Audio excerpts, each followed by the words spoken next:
ਇੱਕ ਵੱਡੀ ਖਬਰ ਨਿਕਲ ਕੇ ਸਾਹਮਣੇ ਆ ਰਹੀ ਹੈ ਕਿ ਰਾਤੀ ਕਰੀਬ 2 ਵਜੇ ਦੇ ਪਟਿਆਲਾ ਦੀ ਕੇਂਦਰੀ ਜੇਲ੍ਹ 'ਚ ਬੰਦ ਕਿਸਾਨ ਆਗੂਆਂ ਨੂੰ ਰਿਹਾ ਕਰ ਦਿੱਤਾ ਗਿਆ ਹੈ। ਇਹਨਾਂ ਨੂੰ 19 ਮਾਰਚ ਨੂੰ ਉਸ ਵੇਲੇ ਗ੍ਰਿਫਤਾਰ ਕਰ ਲਿਆ ਗਿਆ ਸੀ ਜਦੋਂ ਇਹ ਕੇਂਦਰੀ ਖੇਤੀਬਾੜੀ ਮੰਤਰੀ ਤੇ ਹੋਰਨਾਂ ਮੰਤਰੀਆਂ, ਰਾਜ ਦੇ ਮੰਤਰੀਆਂ ਤੇ ਕੇਂਦਰ ਦੇ ਮੰਤਰੀਆਂ ਨਾਲ ਮੀਟਿੰਗਾਂ ਕਰਕੇ ਵਾਪਸ ਖਨੌਰੀ ਤੇ ਸ਼ੰਭੂ ਮੋਰਚਿਆਂ ਵੱਲ ਵਾਪਸ ਪਰਤਣ ਲਈ ਪੰਜਾਬ ਦੀ ਹਦੂਦ ਅੰਦਰ ਦਾਖਲ ਹੋਏ ਸਨ।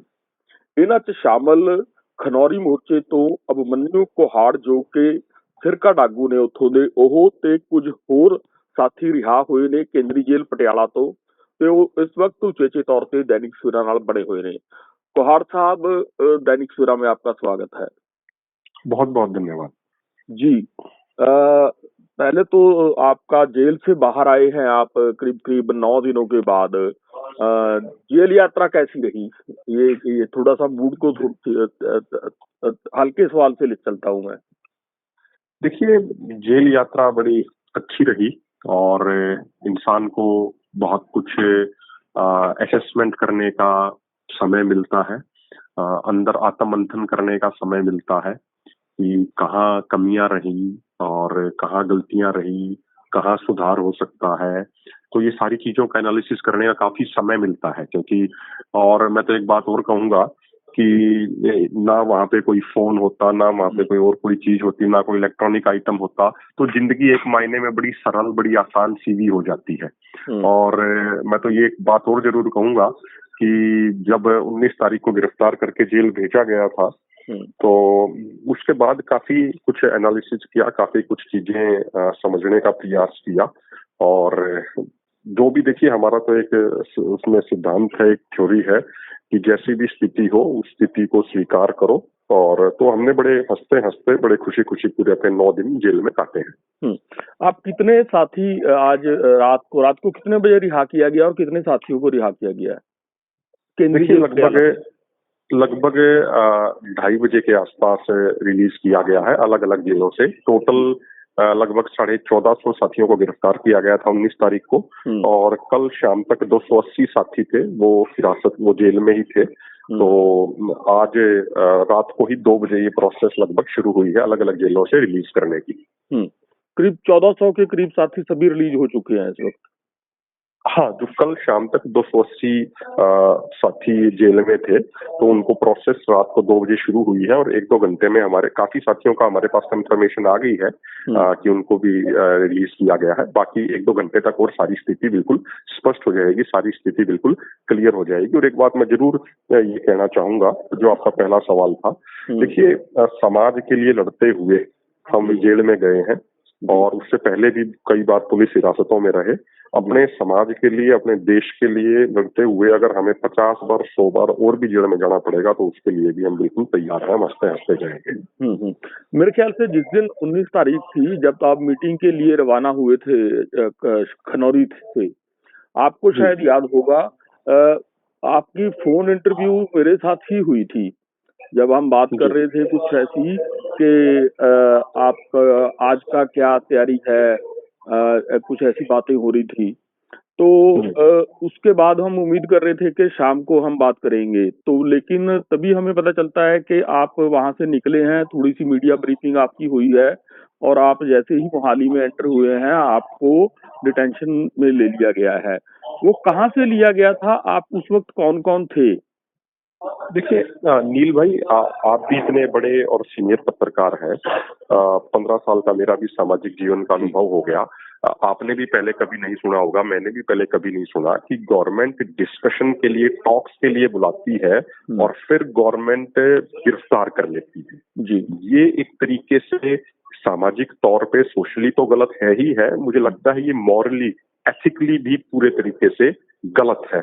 ये एक तरीके से धोखा देके गिरफ्तार करने वाली बात है। इससे सरकार की क्रेडिबिलिटी ना सिर्फ शून्य हो जाएगी, बल्कि पूरी माइनस हो जाएगी सरकार की क्रेडिबिलिटी, और हो चुकी है सरकार की क्रेडिबिलिटी। और देखिए, जो चाहे सेंट्रल गवर्नमेंट हो, चाहे स्टेट गवर्नमेंट हो, अब एक बात बिल्कुल क्लियर है कि ये विपक्ष में होते हैं कुछ और बोलते हैं, सत्ता में आने के बाद कुछ और बोलते हैं। उस दिन जब हम चंडीगढ़ से लगभग 4 बजे के आसपास, हम 4:30 बजे के आसपास वहां से निकले थे। उस दिन मेरा ब्लड प्रेशर भी बहुत ज्यादा हाई था, अर्ली मॉर्निंग से ही जी तो पिछले 5-6 महीने से वो प्रॉब्लम बड़ी चल रही थी ब्लड प्रेशर की।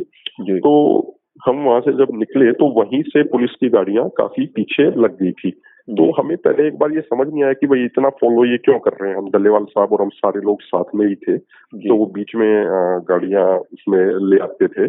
तो इस तरीके से वो लगभग साथ चलते रहे, साथ चलते रहे। जब हम रुक जाते थे तो वो भी रुक जाते थे। उसके बाद जैसे ही चंडीगढ़ और मोहाली का जो पॉइंट बनता है, वहां पे एक बहुत हैवी बैरिकेडिंग की हुई थी और वहां से हमें रोका गया और तुरंत उसके बाद सभी हर एक अधिकारी के ऊपर एक अधिकारी को एक लीडर असाइन किया गया था। तो उन्होंने उनको जबरदस्ती गिरफ्तार किया और तुरंत गाड़ी में उनको बैठा के और बिल्कुल पूरी हाई स्पीड में पहले हमें पुलिस कमांडो ट्रेनिंग सेंटर है पटियाला, वहां पे लेके गए। उसके बाद हाँ जी, फिर उसके बाद लगभग रात को 2 बजे तक वहां पे रखा गया और फिर कागजी कार्रवाई पूरी करके उसी दिन रात को 2 बजे पटियाला सेंट्रल जेल में भेज दिया गया था। तो काका सिंह कोटड़ा जी, सुखजीत सिंह हरदो झंडे जी, सरवण सिंह पंधेर जी, मनजीत सिंह राय जी, सुखविंदर कौर जी, ये हम लगभग 200 के आसपास जो हम साथी थे वो पटियाला सेंट्रल जेल में थे। इसी तरीके से नाभा की जेल में थे, वो 150 आदमी थे। इसी तरीके से टोटल मिला के 1450 किसान जेलों में बंद थे। लेकिन इस तरफ तो ये ऑपरेशन हुआ है, दूसरी तरफ खनौरी पर भी ऑपरेशन स्टार्ट हो गया और शंभू पर भी। वो इन्फॉर्मेशन आपको कब मिली कि वहां भी फाया कर दिया गया है? देखिए, हमने लगभग उससे अगले दिन अखबार जब हमें मिला वहां पे जेल के अंदर, तो अखबार के माध्यम से नेक्स्ट डे हमें वो चीज मालूम चली। देखिए, हम जब उस दिन मीटिंग हुई थी हमारी 19 तारीख को सेंट्रल गवर्नमेंट के मंत्रियों के साथ, बड़ी एक लेंदी डिस्कशन हुई, लेंदी डिबेट हुई। वो डिबेट कई बार तीखी डिबेट भी हुई, नॉर्मल उसमें भी डिबेट हुई, काफी इन डेप्थ डिबेट डिस्कशन हुआ। उसके बाद हमारे लीडर्स ने स्पेसिफिकली पंजाब के जो मिनिस्टर्स थे उनसे पूछा कि भाई ये मोबिलाइजेशन की जा रही है पुलिस की बहुत ज्यादा, इसका क्या कारण है? तो पंजाब के मिनिस्टर्स ने कहा कि भाई आटे में नमक के बराबर भी आपको डाउट करने की जरूरत नहीं है, ऐसी हमारी कोई मंशा नहीं है। हम तो नशों के विरुद्ध कैंपेन चला रहे हैं, उस नशे के विरुद्ध कैंपेन के तहत ये ऑपरेशन किए जा रहे हैं। किसानों से इस पुलिस मोबिलाइजेशन का कोई लेना देना नहीं है। लेकिन फिर अनफॉर्चुनेटली बहुत दुखद बात है जो सब हुआ, जिस तरीके से किसानों की झोपड़ियां, किसानों के घर वो तोड़े गए, उनका सामान लूटा गया, वो सबने देखा। ये बड़ा दुखद था ये। मैं आखिरी सवाल लेता हूं कि अब खनौरी का मोर्चा तो वहां पर जो आपका प्लेटफॉर्म था वो तो खत्म है, शंभू का भी खत्म है। मैं खुद 20 तारीख को भी वहां जाकर आया हूं, 21 को भी जाकर आया हूं। तो अब आप कहाँ जाएंगे?